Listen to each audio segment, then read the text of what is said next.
जोहार, नमस्कार। मैं आनंद कुमार और आप मेरे शो में मेरे साथ हैं और मेरे साथ हैं पंकज प्रसून जी। इनका स्वागत करते हैं और बहुत सारी चीजें अभी इन दिनों घट रही हैं, उन पर चर्चा करेंगे और जानेंगे कि क्या झारखंड की राजनीति में चुपचाप कोई बड़ा बदलाव हो रहा है। क्या हेमंत सोरेन भाजपा के सबसे मजबूत किले यानी हिंदुत्व वोट बैंक में सेंध लगाने की तैयारी कर चुके हैं। मंदिरों में लगातार पूजा, आस्था का सार्वजनिक प्रदर्शन और 2029 के विधानसभा चुनाव का लक्ष्य जो अकेले दम पर बहुमत लाने का है। तो क्या हेमंत सोरेन और कल्पना सोरेन जो मंदिरों में जा रहे हैं, क्या ये सिर्फ श्रद्धा है या कोई सोची समझी रणनीति है? हेमंत का दांव कितना गहरा है, आइए जानते हैं पंकज जी से। पंकज जी, बीजेपी का जो कोर वोटर हम लोग मानते हैं कि वो शहरी वोटर है और उसके साथ ओबीसी है। ओबीसी में कुर्मी जो है वो बीजेपी के साथ नहीं है, उसका तीन तरफ बटा हुआ, जेएमएम में भी है, आजसू में भी है और अब जयराम महतो भी उसमें सेंध लगा चुके हैं। तो बच गया ओबीसी में जो सबसे बड़ा वर्ग है वो है वैश्य, जो पहले से बीजेपी के साथ है, और दूसरा शहरी वोटर। अब आप देखेंगे कि बड़े तरीके से हेमंत सोरेन उस वैश्य वोटर बैंक में भी सेंध लगा रहे हैं। आप धनबाद का मेयर चुनाव देखिए, चंद्रशेखर अग्रवाल खड़े हो गए और जेएमएम में शामिल कर लिया गया।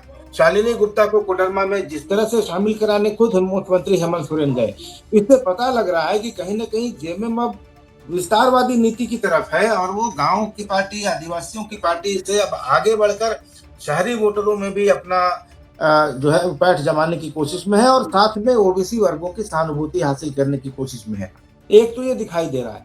दूसरा, आपने गौर किया होगा कि हेमंत सोरेन जब ईडी वाले मामले में जेल से छूट कर आए और जब से कल्पना सोरेन का वर्चस्व राजनीति में बढ़ा, दखल बढ़ा, और जब से वो हेमंत सोरेन की पैरेलल दिखने लगी है, हर जगह उनके साथ रहते हैं, हर महत्वपूर्ण विजिट में, हर महत्वपूर्ण बैठक में, और उसके बाद से हेमंत सोरेन का जिस तरह से मंदिरों की तरफ जो उनका जाना बढ़ा है, जिस तरह से वो पत्नी के साथ देश के प्रमुख सारे मंदिर जो है पिछले 1.5 साल में आप देखेंगे तो घूम चुके हैं, वहां पूजा करते दिखाई देते हैं। क्या आपको नहीं लग रहा है कि बड़े तरीके से हेमंत सोरेन शहरी वोटर को, ओबीसी वोटर को और सॉफ्ट हिंदुत्व का एक संदेश देना चाहते हैं मंदिर मंदिर घूमकर, ताकि जो बीजेपी का समर्थक वर्ग है वो कहे कि ठीक है, भले हेमंत सोरेन ने कभी कहा था कि आदिवासी हिंदू नहीं है, पर अगर हिंदू नहीं है तो हेमंत सोरेन पत्नी के साथ मंदिर क्यों जा रहे हैं, क्यों मांग में सिंदूर डाल रहे हैं या क्यों पंडा के साथ बैठकर पूजा कर रहे हैं? तो आपको नहीं लगता कि बड़ी सुनियोजित एक तरीके से मुख्यमंत्री बीजेपी का जो आधार वोट बैंक है उसको अपने पाले में करने की कोशिश में लगे हैं, और ये कोशिश आपको लग रहा है कि क्या उनको कामयाबी दिलाएगी? और बीजेपी का फिर क्या होगा अगर वो भी वोट बैंक उसके हाथ से निकल गया तो झारखंड? देखिए आनंद जी, मैंने कहा कि राजनीति बहुत क्रूर होती है। बीजेपी जो जो जमीन छोड़ेगी उस जमीन पे जाहिर तौर पे कोई दूसरा आएगा। कांग्रेस अभी इस स्थिति में है नहीं कुछ जमीन पे दोबारा कब्जा कर ले, तो उस जमीन को जो बीजेपी द्वारा छोड़ी गई खाली जमीन है। कांग्रेस तो मुसलमानों की पार्टी घोषित हो चुकी है, तो उसका तो कोई हिंदुत्व से लेना देना नहीं है। मैं बात कर रहा था कि जिस तरह से हेमंत सोरेन पोर्ट्रे कर रहे हैं मंदिरों में जाकर, वो उनकी रणनीति आपको कामयाब होती दिख रही है? नहीं, बिल्कुल कामयाब हो रही है। अगर मैं ये कहूं कि नहीं हो रही है तो ये झूठ होगा। बीजेपी से और जो मौजूदा नेतृत्व से जिस तरह असमंजस की स्थिति है, आपस में ही सेल कबड्डी, आस लाल मर गया, प्रकाशा तेरा मुछ लालेला, मेरा मुछ लालेला, ये जो कर रहे हैं ना सारे नेता, तो बीजेपी का वोटर भी तो देख रहा है कि यहाँ पे कुछ स्कोप नहीं है, तो वो क्या करेगा? वो हेमंत सोरेन के पास जा रहा है और ये कहते हुए जा रहा है कि कम से कम वो आदमी हिंदू विरोधी नहीं है, वो आदमी कम से कम विनम्र है। बहुत सारे ऐसे लोग मुझे मिले जो बीजेपी के कोर वोटर थे, वो कह रहे हैं कि मैं हेमंत के पास गया, मेरा काम बहुत आसानी से हो गया, मुझे बहुत सम्मान मिला, तो आदमी अच्छा है। ऐसे ही धीरे धीरे देखिए, एक आपका पारंपरिक वोटर होता है और फिर होता है कि एक्स्ट्रा जो आप ऐड करते हैं। हेमंत सोरेन बड़े पैमाने पर एक्स्ट्रा ऐड कर रहे हैं और ये नगर निगम चुनाव में दिखेगा। बीजेपी एक्स्ट्रा तो ऐड कर नहीं रही है, चाहे वो आदिवासी हो या क्रिश्चियन हो या मुसलमान हो, ये सब तो ऐड कर नहीं रही है। जो इनका जो कोर है वो भी लूज कर रही है, इरोड हो रहा है धीरे धीरे। वो नेताओं के जरिए हो, इनके अपने नीतियों के कारण हो, और बड़े मगन है सब। बीजेपी के बहुत सारे ऐसे नेता जिन्हें मैं जानता हूं, वो पर्दे के पीछे हेमंत सोरेन सरकार में बहुत अच्छा बिजनेस कर रहे हैं। वो क्यों भला चाहेंगे कि भारतीय जनता पार्टी आ जाए, जब उनका काम बन ही रहा है हेमंत सोरेन की सरकार में, तो वो क्यों चाहेंगे ऐसा? तो हाँ, क्या होता है, पार्टी फंक्शन में गए और बैठक कर लिया, कि आपको ये करना चाहिए, आपका ये दायित्व है, और हम तो राष्ट्रवादी हैं और हम हिंदुवादी कह हुआ के निकल गए, और उसका असर नहीं होता। और यही चल रहा है, जितनी बैठ के बीजेपी कर लेती है साल भर में, हेमंत सोरेन को जरूरत ही नहीं है। क्योंकि बैठक से क्या होता है, एक पुराने कार्यकर्ता है, संघ से जुड़े हुए हैं, वो कह रहे हैं कि बीजेपी पदाधिकारियों का 3 काम, बैठक, भोजन और विश्राम, और इसी नीति पे सब चल रहा है। और ये संघ से जुड़े हुए पुराने कार्यकर्ता कर रहे हैं, हालांकि वो अफसोस में कह रहे थे, लेकिन जो सच्चाई है, इतने साल हो गए, 2 साल की आज सरकार है, एक आंदोलन इन्होंने किया हो, एक ऐसा मुद्दा बताए जिससे पूरी पार्टी एक स्वर में बोल रही हो। आज बाबूलाल मरांडी एक टॉपिक पे अगर प्रेस कॉन्फ्रेंस कर देंगे तो किसी दूसरे टॉपिक पे दूसरा कर देगा, तीसरा टॉपिक पे तीसरा कर देगा, सब मिला के वही गड्ढा गड्ढा। कहां एक स्वर? और जाके बोलिएगा तो नहीं ऐसा नहीं है, तो हम तो अनुशासित सिपाही हैं, और क्या आजकल बोलते हैं देवतुल्य कार्यकर्ता। बेचारा देवतुल्य कार्यकर्ता वो भी देख रहा है कि मैं भी देवतुल्य हूं, ये तो सिर्फ बोलने से पता चल रहा है, बाकी तो कोई महत्व है नहीं। और यही हो रहा है सर, कम से कम रोज अलग अलग जिलों से 10-12 फोन मेरे पास आते हैं, भैया कुछ समझ में नहीं आ रहा है, क्या करे, तो कोई पूछ नहीं रहा है, तो कोई पद नहीं मिला, तो कोई जिम्मेदारी नहीं दी गई, यही सब बातें होती रहती। इसमें कोई क्या कर सकता है? आधी पार्टी तो पिछले 15-20 दिनों से स्वागत में व्यस्त थी कि अब आदित्य साहू बने हैं तो कहां बुलडोजर से फूल बरसाना है, तो कहां बैठक करनी, तो आप स्वागत करते रहिए अपने लोगों का। जनता को इससे क्या मतलब है? जनता के लिए क्या किया आप बताइए? एक काम आप कार्यक्रम बता दीजिए कि जनता के लिए हुआ, अपना कार्यक्रम नहीं। अपने लोगों से बातचीत करना, अपना बैठक करना, अपना अध्यक्ष चुनना, ये सब अपना इंटर पार्टी। कोई जनता क्यों वोट दे? एक कारण बता दीजिए। जी नहीं, बड़ा खतरा वो है जो अनकहा एक संदेश हेमंत सोरेन दे रहे हैं, जो मंदिरों में जाकर, वो एक बहुत बड़ा संदेश है। क्योंकि भाजपा तो हिंदुत्व की बात करती है, लेकिन हेमंत सोरेन तो वो कर रहे हैं। आप केदारनाथ, बद्रीनाथ के मंदिरों से लेकर उधर पूर्व में कामाख्या मंदिर तक सब जगह जा चुके हैं वो। और ये एक बड़ा अनकहा सा संदेश है कि भाई मैं हिंदू का विरोधी नहीं हूँ, या मैं सिर्फ आदिवासियों का नेता नहीं हूँ, या इस तरह की जो महागठबंधन का जो वर्ग जो राजनीति है, वो माना जाता है कि वो आदिवासियों की, मुसलमानों की और अल्पसंख्यकों की राजनीति करते हैं, और भाजपा हिंदुत्व की और राष्ट्रीयता की राजनीति करती है। लेकिन एक बड़े तरीके से और बड़े सलीके से जिस तरह से वो संदेश जा रहा है लोगों में, इस बात की बड़ी चर्चा हुई थी 4-5 साल पहले, जब हेमंत सोरेन ने हार्वर्ड यूनिवर्सिटी के प्रोग्राम में कह दिया था कि आदिवासी हिंदू नहीं है। लेकिन उसके बहुत पुरानी बात है, बहुत पुरानी बात है, लेकिन उसको लेकर लोग चलते थे। लेकिन अब जिस तरीके से वो मंदिर में जा रहे हैं, तो आप वो भी नहीं कह सकते कि हेमंत सोरेन ने ये कहा था, क्योंकि वो तो दिखाई दे रहा है कि वो पूजा कर रहे हैं। और आप ये भी नहीं कह सकते कि वो ड्रामा कर रहे हैं, क्योंकि उनकी पत्नी बहुत धार्मिक महिला है। और बिल्कुल जी, एक बात मैं ईमानदारी से बताऊं, आज की तारीख में हेमंत सोरेन से ज्यादा हिंदू कौन सा नेता है बीजेपी का? झारखंड की बात करें तो कोई नहीं, नॉट इवन सिंगल। और हेमंत सोरेन एक और होशियारी कह रहे हैं, या मैच्योरिटी आप बोल सकते हैं, वो नाराज नहीं कर रहे हैं किसी को।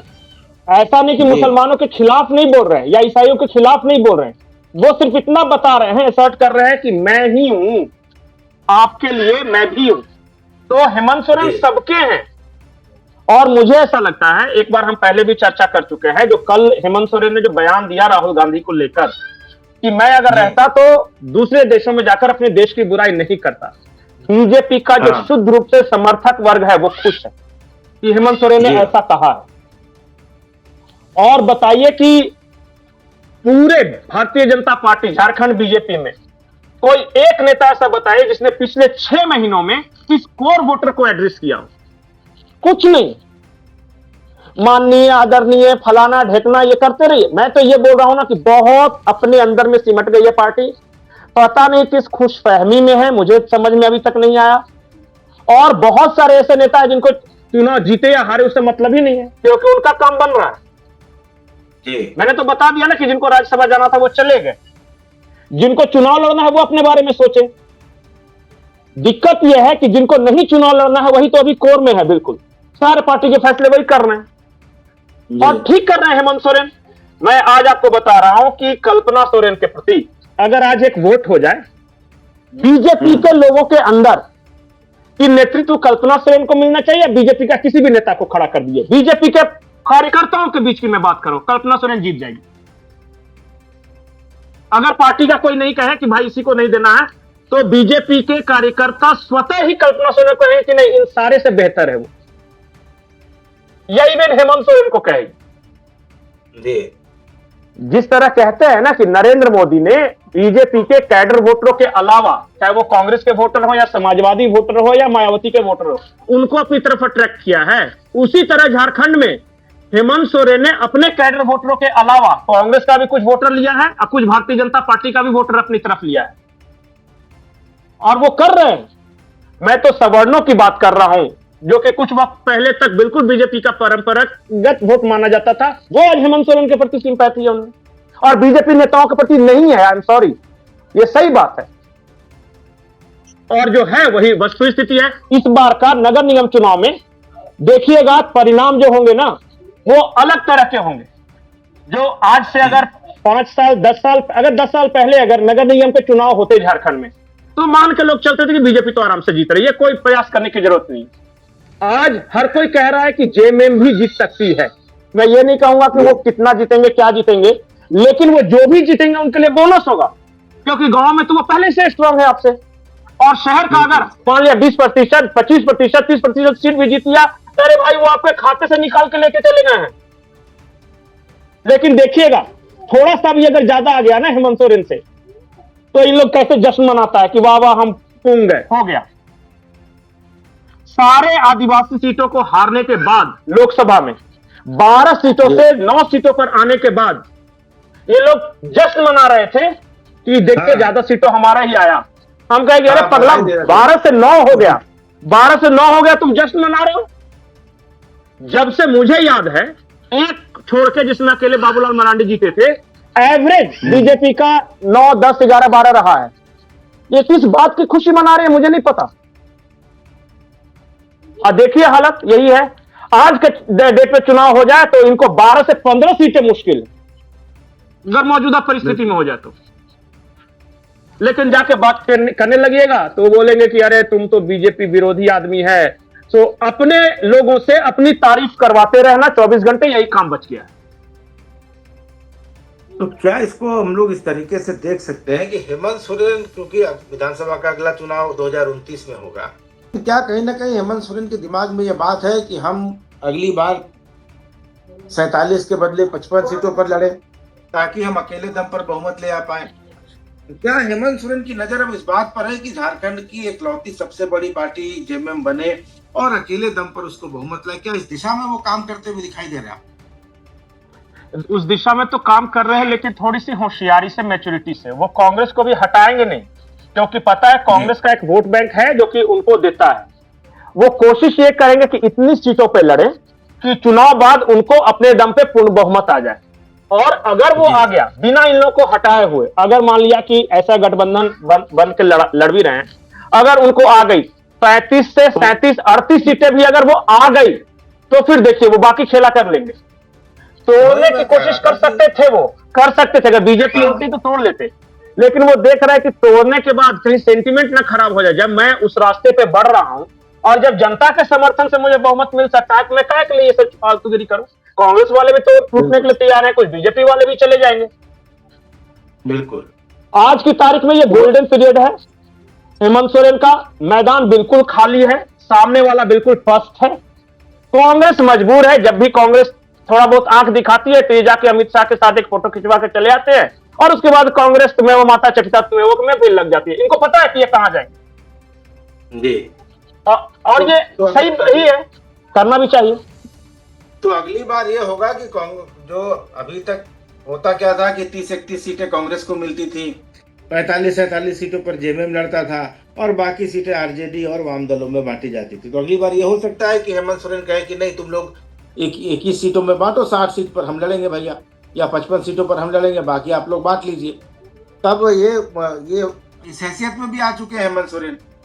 कांग्रेस ने दो चुनाव में 16-16 सीटें हासिल की हैं, 30-30 लड़के, मतलब 50% का उसका स्ट्राइक रेट। जेएमएम का स्ट्राइक रेट देखिए तो 47 में 34 ले आए, करीब करीब वो 70-80% के आसपास का स्ट्राइक रेट है। ये भी मायने रखेगा कि अगली बार हेमंत सोरेन कितनी सीटें अपने पास रखते हैं। जी, एक चीज और, अगर मान लिए कि आरजेडी को अलग कर देते हैं और उसके जगह पे उतना ही सीट लेफ्ट को दे देते हैं, चाहे वो निरसा की सीट हो या फिर ये जहां से बगोदर की सीट हो, कम से कम 4 सीट तो मैं ऐसा जरूर जानता हूं कि जहां लेफ्ट अगर हेमंत सोरेन का साथ बढ़िया से मिल जाए तो वो निकाल लेगा। हेमंत सोरेन का साथ मिलने के बावजूद आरजेडी मैक्सिमम कितना निकाल पाया ये तो पता है, और फिर बेइज्जती भी की थी बिहार विधानसभा चुनाव में। राजनीति में कुछ भूला नहीं जाता, कुछ मुर्दे हैं जो हमेशा गाड़ के रखे जाते हैं ताकि समय आने पर उन्हें वापस निकाला जा सके, और उनका राजनीति भी अच्छा चलेगा कि भाई बिहार वाली पार्टी जो आरजेडी है उसको हम क्यों प्रश्रय दें, हमारी अपने लेफ्ट वाले हैं यहाँ पे।